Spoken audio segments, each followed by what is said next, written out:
Hey guys, it's me, Becky with the good hair.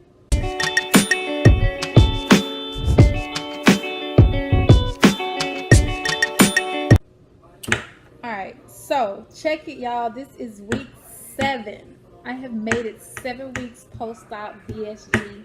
For those who have not been watching, I have been on my journey to the vertical sleeve gastrectomy. I had my surgery on May the 11th, 2018. And here in Jacksonville, Florida, with Dr. John DePerry. Memorial Advanced Surgery. I don't think I ever told y'all where I was at, but yeah, Jacksonville. What else?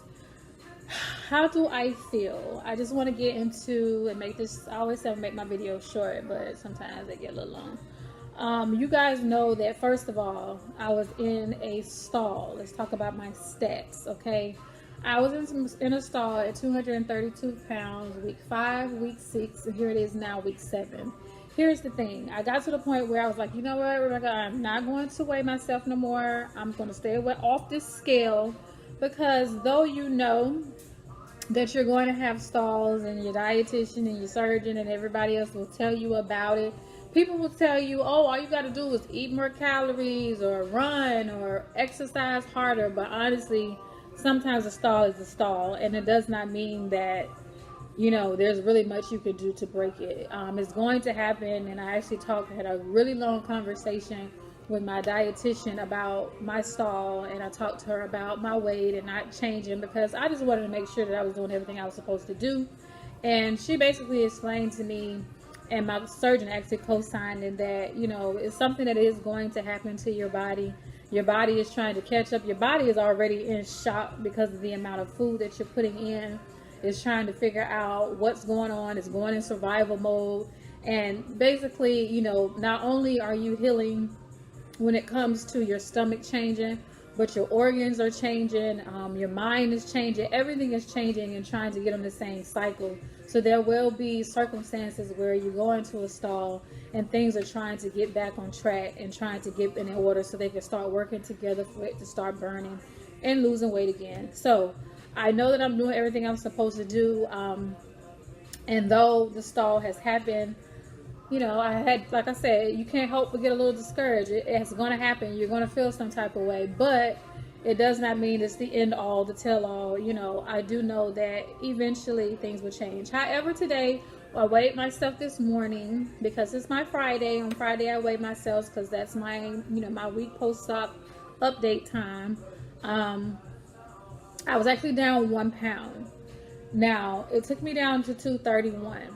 And I'm a little hesitant to say that I lost a pound, because sometimes it just depends on, I feel like, what you got on. You know what I mean? Like, sometimes I sleep in different clothing. Sometimes I barely sleep in anything.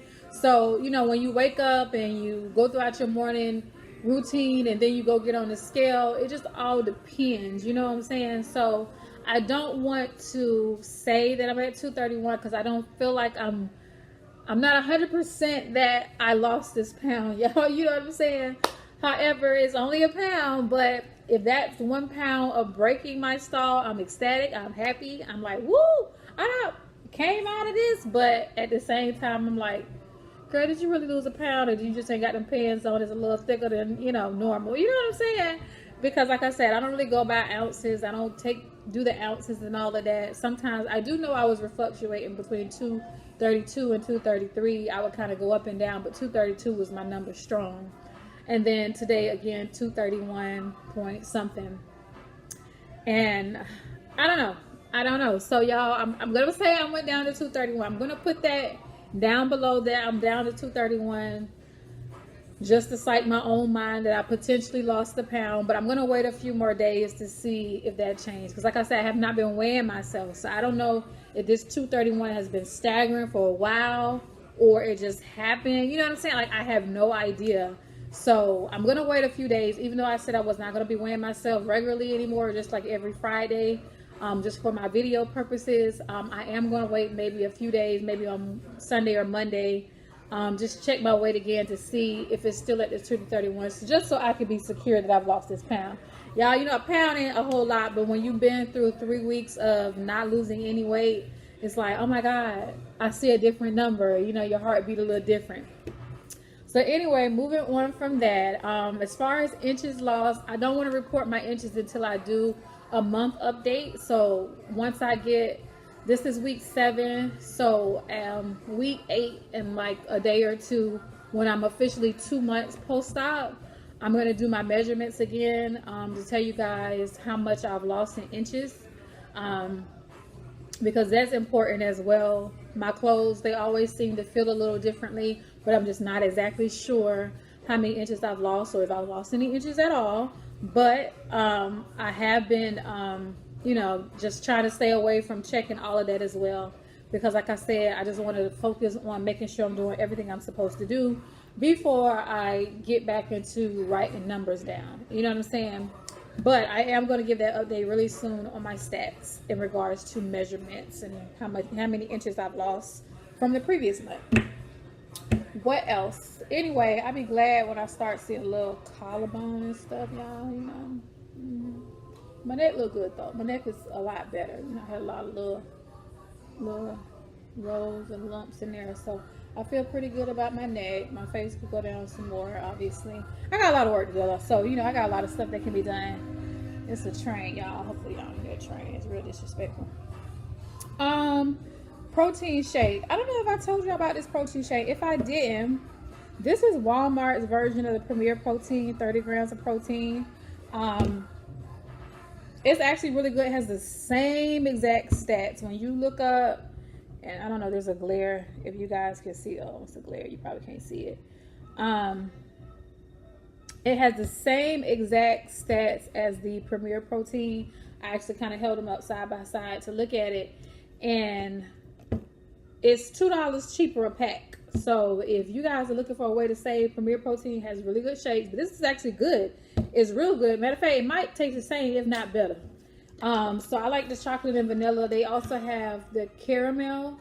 I've never tried it. I ain't never even tried a Premier Protein caramel. I don't like really caramel nothing, and it just sounds like something that would be real sweet. So I haven't partaken in it, but I still drink my shakes. Kind of going into how I'm doing as far as food. I've started to eat more food now, meaning lessening the amount of shakes. I don't have shakes every day anymore. I used to have shakes every day just to make sure I'm getting my protein, but sometimes I do major drink half a shake when I feel like, dang, I don't think I didn't get enough protein in today. Let me just drink at least half a shake to make sure I get another 15 grams of protein in. Or I might drink a whole shake if I feel like it was just not a good day for me as far as protein. So I always keep protein shakes on deck because I never know how my day is going to go about. I'm still learning what to eat, trying things and trying to figure out what I like. And I still only eat very little too. So when you think about having protein and that you can only eat for so much, you know, after a while you're like, dang, you know, you weigh a little stuff and 4 ounces of this might be that, but I'm only eating 2 ounces of it. You know what I'm saying? So I am doing better with food. Like I said, I have kind of upped the things that I eat, because normally I was just eating fish, shrimp, you know, pretty much all seafood I could do. And then I would do like some chicken and stuff, but now I've actually had some beef. I've like had like a little bit of a what is it called, bunless burger, like a burger with cheese and lettuce and all of that. I didn't have the whole thing because I couldn't eat it, but I did have that, and it went down fine. I didn't have any problems with it. I chewed it up real good. I think the only thing about it is that I just get really full. Like I get so full sometimes, and I'm like, God, I feel like I just go to sleep. You know, you get that itis and you just want to go to bed. So sometimes I just have to eat really slow, because sometimes I just be eating and, you know, eating and like, dang, all of a sudden it just hit me like, girl, you full. But I only ate, y'all, like a little bit. Like my restriction is still very real. And I like that it's real. Like I don't want it to speed up. I don't want my stomach to start getting bigger and me to start wanting more and, you know, putting more calories in and stuff like that. So yeah, that's that. What else do I want to talk about? As far as the whole working out thing, I actually have not really been doing any real cardio, just because of how I was feeling with the weaknesses and everything. I do feel better. My protein is better. My fluids is better. I'm starting to get more vitamins in. So all that's kind of helped my energy levels. I don't necessarily need that nap as badly throughout the day like I was before. I was really struggling with just having enough energy. So I feel better about that. But again, you know, I still have my days, so I just have to remember, Rebecca, drink. Like, you know, sometimes I will look at the clock like, dang, so much time has went by, and I'm doing stuff around the house or whatever, and I've lost track of time.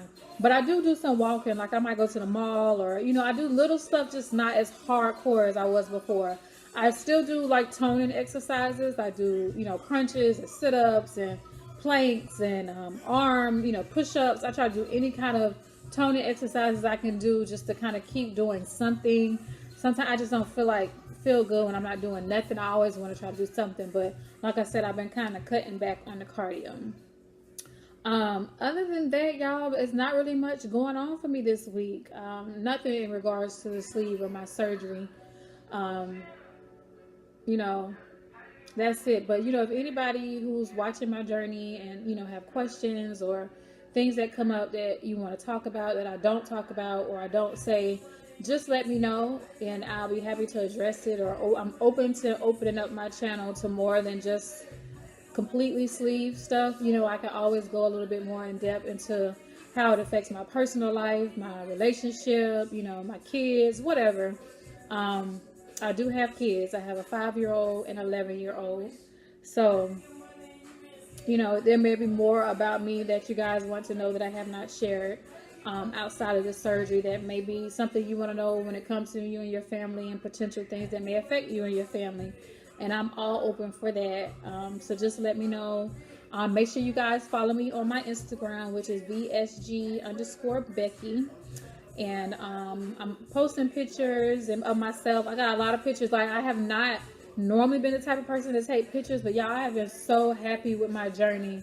I have been so grateful, and I feel so blessed to be able to, you know, say I have had the opportunity to have this surgery. I know a lot of people are struggling and trying to get through the process, but I've never been a person to take pictures. I've never been a person to post, you know, things about myself. And the fact that I can actually post a body picture and not a selfie, that's a really good feeling. And though I have a ways to go, believe me, I have a ways to go, and I'm not nearly satisfied with how I look, and I still have a lot of insecurities. I'm just so grateful that I've gotten this far and I've gotten the opportunity to get here. So if you guys are seeking surgery or know somebody who has surgery and they're taking advantage of surgery, like, don't be that person, because there's a lot of people who don't have that outlet, don't have the opportunity, and, you know, it can be taken from you. And you can change your life, and then you can absolutely mess it up too. So thank you guys for watching. I need to be drinking my shake, so let me go.